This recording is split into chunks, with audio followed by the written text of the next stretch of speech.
10 वर्षीय बच्ची के साथ हुई दरिंदगी की घटना को लेकर लोगों में भारी आक्रोश है। पीड़िता को न्याय दिलाने की मांग को लेकर कांग्रेस कार्यकर्ताओं ने विरोध प्रदर्शन किया और आरोपियों के खिलाफ सख्त से सख्त कार्रवाई की मांग उठाई। प्रदर्शनकारियों ने कहा कि दोषियों को जल्द कड़ी सजा मिले और बच्चियों की सुरक्षा के लिए प्रभावी कदम उठाए जाएं। मैम, आज आप लोग यहाँ पे ये क्या मामला है? देखिए, गोरखपुर में लगातार घटनाएं घट रही है। जाने हफ्ते में 2 है और 4 पूरा ये मामला हो गया है। अभी खजनी में भी एक बच्चा किडनैप हुआ, सहजनवा में हुआ था, फिर यहाँ हुआ है, फिर अभी पिपराइच में भी कांड, लगातार रेप का कांड बढ़ रहा है। और महाराज जी कह रहे हैं, लहंगा बाबा कह रहे हैं कि गोरखपुर और उत्तर प्रदेश बिल्कुल सेफ है, बच्चियां सुरक्षित हैं, बेटियां सुरक्षित हैं, बेटी पढ़ाओ। ये बेटी पढ़ाएंगे क्या, बेटी उठवा रहे हैं। जितने गुंडे हैं सबको आजाद कर दिए हैं, जाओ बेटियों का रेप करो, बलात्कार करो, मारपीट करो, गुंडागर्दी करो। जब इनके रक्षक ही भक्षक बन गए हैं तो क्या बोल सकते हैं। अभी ये आप हाल में ही देख लीजिए, एक बेटी जो जाती है अपनी बहन को खाना देने के लिए, वहाँ 2 सिपाही 112 नंबर के बैठे रहते हैं, जिसमें एक सिपाही है जो यादव, अभिषेक यादव जो भी नाम, वो ले जाता है बहला फुसला करके। अगर कैमरे में नहीं दिखता तो पता नहीं चलता। उस बच्ची के साथ जघन्य अपराध, बलात्कार करके जघन्य अपराध करता, उसको मार डालता है ताकि उसकी आवाज वहां तक पहुंच ना पाए। ऐसे जघन्य अपराध करने वाले को सरकार अगर नहीं सजा देती है तो जनता को दे दे, जनता सजा देगी। और ऐसे लोग को 20 सड़क पे फांसी देना चाहिए। अभी तक के एक गरीब का दर्द कोई देखने नहीं आया। मेरी मांग है कि इस पीड़ित परिवार को उचित मुआवजा दिया जाए, प्लस इनकी सुरक्षा दी जाए और उस अपराधी को फांसी की सजा दी जाए, ताकि फिर से दोबारा किसी बेटी के साथ इस तरह का दुराचार ना करे। सब के सब बलात्कारी अपराधी जितने हैं सब भाजपा में हैं। मैं योगी जी से पूछना चाहती हूँ, माननीय योगी जी से कहना चाहती हूँ कि आप कहते हैं कि बेटी सुरक्षित, कहाँ बेटी सुरक्षित? लेकिन सिपाही की अगर बात करें तो वो किसी पार्टी का नहीं था। पार्टी का नहीं तो सरकार का आदमी है। ये सरकार तो गुंडे पाल रही है, गुंडे। अभी नीट परीक्षा में देख लीजिए, अपने साथ साथ सारे गुंडे को ला करके किस तरह गन चला रही है, AK-47 चला रही है, दहशत फैलाना चाह रही है। उसी तरह इस बेटी के साथ जो भी हुआ बहुत ही जघन्य और बहुत ही शर्मनाक है। उसको तो गोली मार देना चाहिए। पुलिस अधीक्षक ने साफ कहा है कि 24 घंटे के अंदर कार्रवाई करके उसकी बर्खास्तगी करेंगे और उसके बाद इसको NSA में निरुद्ध किया जाएगा। क्या हो जाएगा? बेटी वापस आ जाएगी, बेटी वापस आ जाएगी। वरिष्ठ पुलिस अधीक्षक से मैं पूछ रही हूँ, सिपाही उनके हैं, शासन उनके हैं, सत्ता उनके हैं, वो क्या कहते हैं क्या नहीं करते हैं, उस पर हमें विश्वास नहीं है।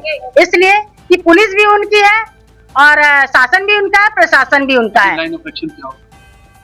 ये मामला हम अपने शीर्ष नेतृत्व को दे रहे हैं, हम अपने शीर्ष नेतृत्व को बताएंगे और इस मामले की लड़ाई हम लड़ेंगे जब तक इसको न्याय नहीं मिलेगा। और अब इसकी आंदोलन, इस बच्ची के लिए आंदोलन गोरखपुर में शुरू होगा। ये अब यहाँ से बिगुल बच चुका है, क्योंकि अब बहुत हो गया, सर से पानी अधिक हो गया। ये गोरखपुर नहीं है, उत्तर प्रदेश नहीं है।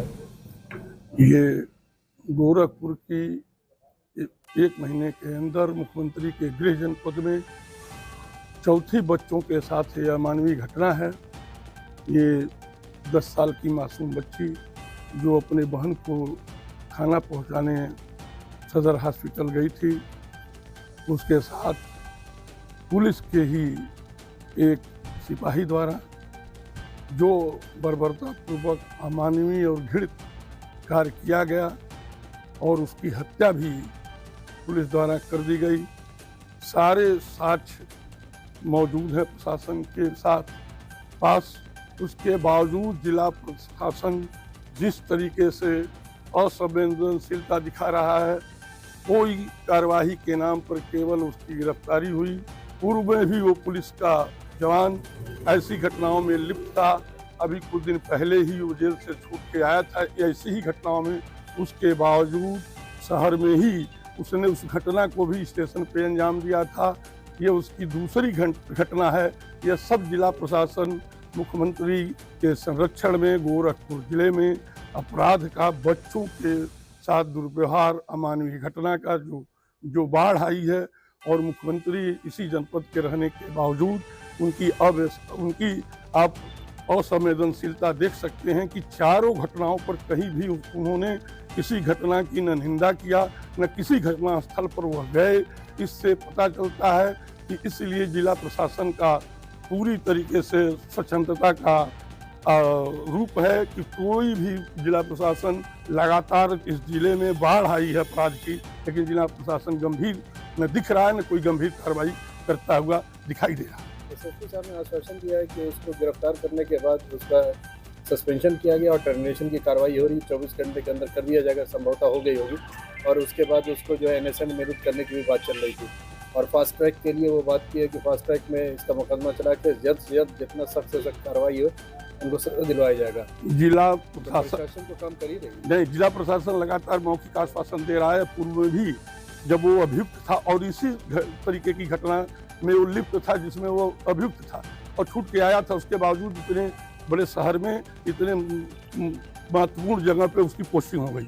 इससे पता चलता है कि जिला प्रशासन किस तरीके से स्थितियों को भांप रहा है और लगातार घटनाएं अंजाम हो रही दी जा रही हैं, लेकिन जिला प्रशासन किसी घटना को न भांप पा रहा है न उसको पूर्वानुमान लगा पा रहा है। लगातार चौथी घटना में फिर इसीलिए आपसे बार बार कह रहा हूँ, ये चौथी घटना है 1 महीने के अंदर जो बच्चों के साथ दुष्कर्म हुए, अमानवीय हत्याएं हो रही हैं और जिला प्रशासन केवल लीपापोती करके एक गंभीर, जब आप लोग उनसे सवाल करते हैं, हम लोग सवाल करते हैं, तो एक गंभीर आश्वासन देता है, लेकिन कहीं भी किसी घटनाओं का पूरी तरीके से न पर्दाफाश हुआ, न आने वाली किसी घटनाओं को रोक पा रहा है। इससे जिला प्रशासन की पूरी तरह से गंभीरता दिखाई दे रही है कि कहीं से भी मुख्यमंत्री के गृह जनपद में लगातार, और मुख्यमंत्री को भी देखिए किसी घटनाओं पर वो कहीं भी जाके स्थानीय स्थल का निरीक्षण कर रहे हैं, न उसको संवेदना दे रहे हैं, न इसकी निंदा कर रहे हैं। तो इसलिए जिला प्रशासन का पूरी तरीके से मुख्यमंत्री का संरक्षण प्राप्त है, इसीलिए जिला प्रशासन लगातार लापरवाही में लगा हुआ है। निश्चित तौर पर जो लगातार अपराधों की मुख्यमंत्री के जिले में बाढ़ आई है, इसके खिलाफ कांग्रेस पूरी तरीके से लड़ने को तैयार है और जिला प्रशासन को चेतावनी दे रहा है कि अगर इस पर कठोर कार्रवाई, पुलिस का सस्पेंशन नहीं होगा, बर्खास्तगी की कार्रवाई नहीं होगी, हम निश्चित तौर से पूरी तरीके से ताकत से जिला प्रशासन से लड़ेंगे।